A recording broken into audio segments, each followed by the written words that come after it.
right, strap in, because this deep dive, we're going deep into a world of hitmen, betrayal, and a father-son story that's, well, let's just say it's complicated. Our source material.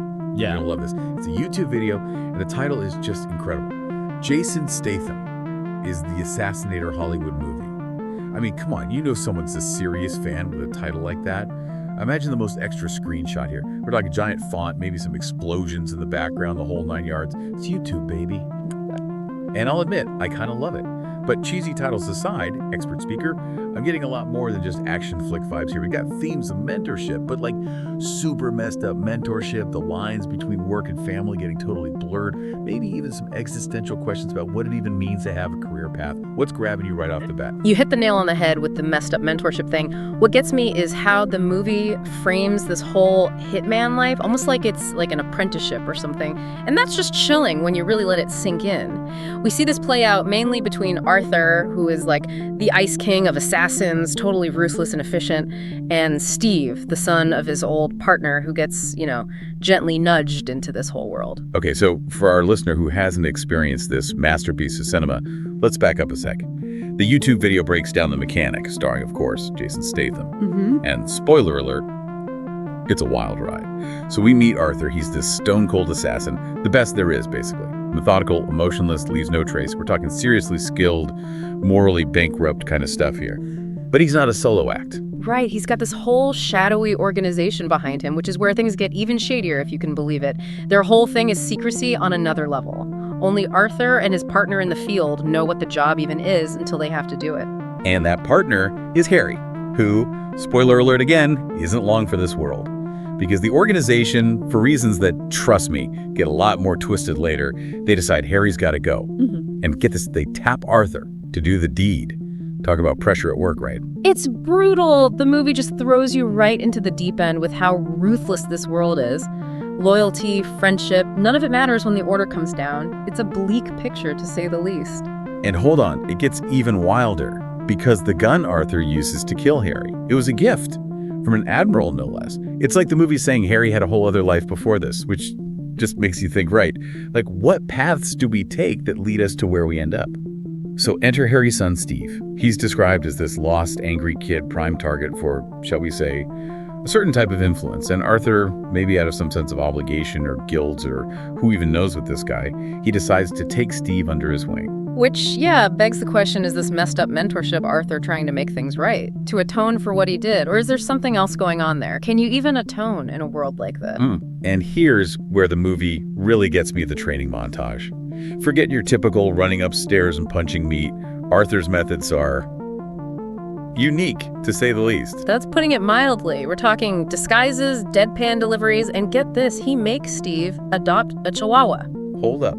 A chihuahua. Who sees a chihuahua and thinks, yeah, that's the perfect sidekick for a stone-cold killer. Right. It's darkly funny, but it also shows how the movie wants us to see this assassin thing like it's some kind of art form. It's not just about being good at killing. It's observation, manipulation, attention to detail. And speaking of, did we mention the life insurance thing? Oh, yeah. Let's not forget that little gem. Yeah. Steve's homework is basically studying causes of death from actuarial tables. Talk about morbid. It's like death is just another data point in this world. 100%. And all this leads up to Steve's first kill, which is just casual. It happens in public, meticulously planned, right down to the target's wine being watered down to weaken him. It's those details that make you realize how deep this rabbit hole goes with Arthur. And you think you're starting to get a handle on things, and then bam, the whole movie flips on its head. Double crosses galore. Turns out, Arthur was played. That mission in Cape Town where his whole team was wiped out, he was manipulated into taking out his own people. And guess what? Now the organization wants Steve dead too. And that's where we dive into the really juicy stuff. Power, control, who's pulling the strings, no one's safe in this world, not even the mechanic himself. Which brings us to that confrontation between Arthur and Dean, the guy who played him. And here's where it gets interesting, right? Because is Arthur actually developing a conscience at this point? Is he driven by revenge for his team? Is it about justice for Harry? Or is this just pure survival instinct kicking in? What do you think, expert speaker? It's tough to say. It's like this pivotal moment for his character. I mean, yeah, he's fighting for his life. Dean's trying to have him killed, but there's this undercurrent of anger, this feeling of betrayal that goes way deeper. He was used, tricked into killing his own people, and you can see that war playing out in his head.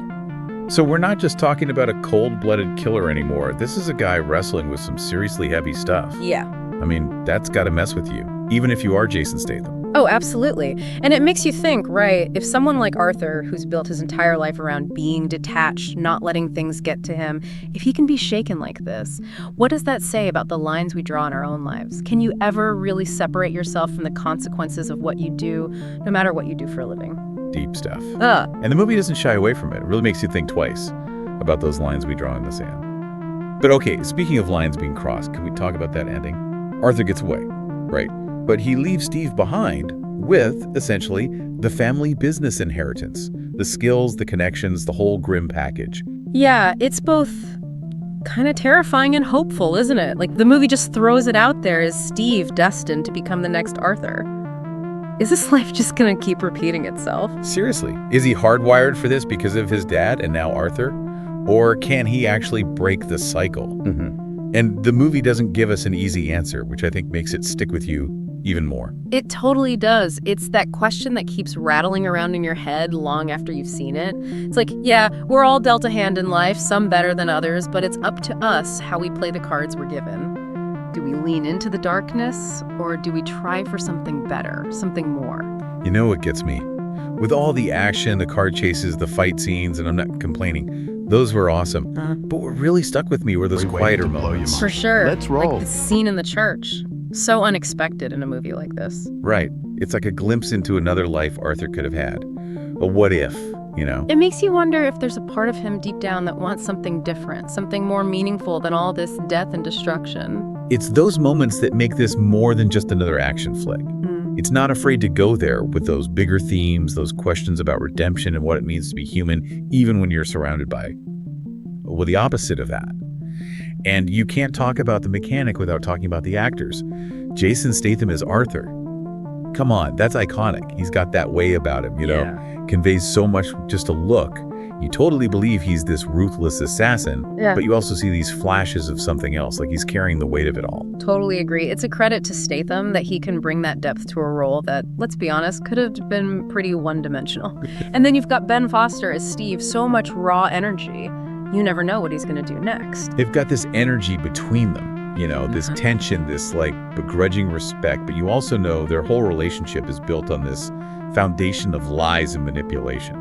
It's like one wrong move and the whole thing explodes. And speaking of explosions, Let's talk about those action sequences. They are not just thrown in there. no way. They're so well done. The way they're shot, the pacing, it's intense.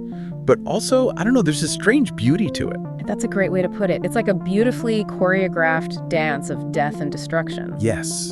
And the visuals, the gritty cityscapes, the way they use light and shadow, it all builds this mood, this feeling of danger. And like, you can't always tell what's right and wrong in this world. And we can't forget about Donald Sutherland as Dean. He is seriously creepy. He's got this quiet intensity, this aura of control that just radiates off of him. You always get the sense that he's one step ahead, pulling the strings from the shadows. Oh, for sure. He's the puppet master that no one realizes is there until it's too late. Exactly. And that final showdown between Arthur and Dean. So much tension you could cut it with a knife. Talk about a battle of wits. It's a masterclass in suspense. Arthur knows he can't beat Dean when it comes to resources, so he has to use his cunning and his ruthlessness to outsmart him. It's like watching a chess game where the stakes are life or death. And he does it with such precision. It's chilling. But you can't help but be impressed. Right.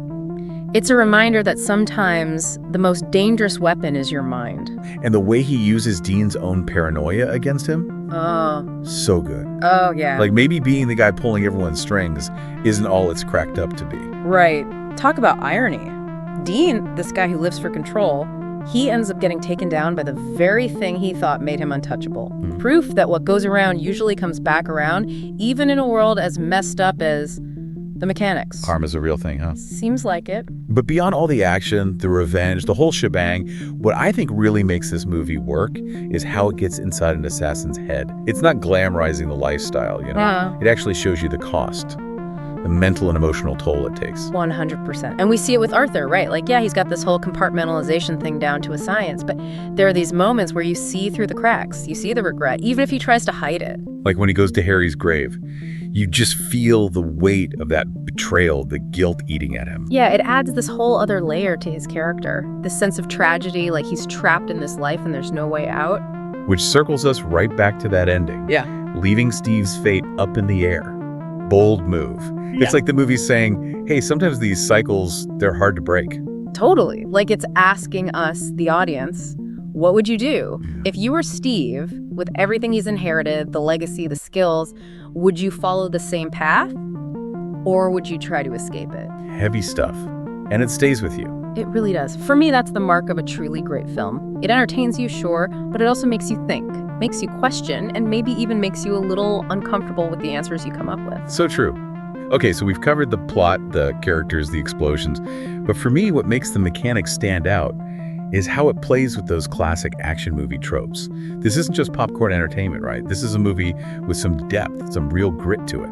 Couldn't agree more. It doesn't talk down to the audience, it doesn't shy away from the darkness, but it also finds those moments of humor, of humanity that make it all the more powerful. Exactly. It's all about that balance. You're hooked by the action, but you stay invested because of the characters, because the movie's asking some big questions. It's a movie that sticks with you, makes you think about the choices you make, the paths you choose, and whether or not we can really outrun the things that hold us back.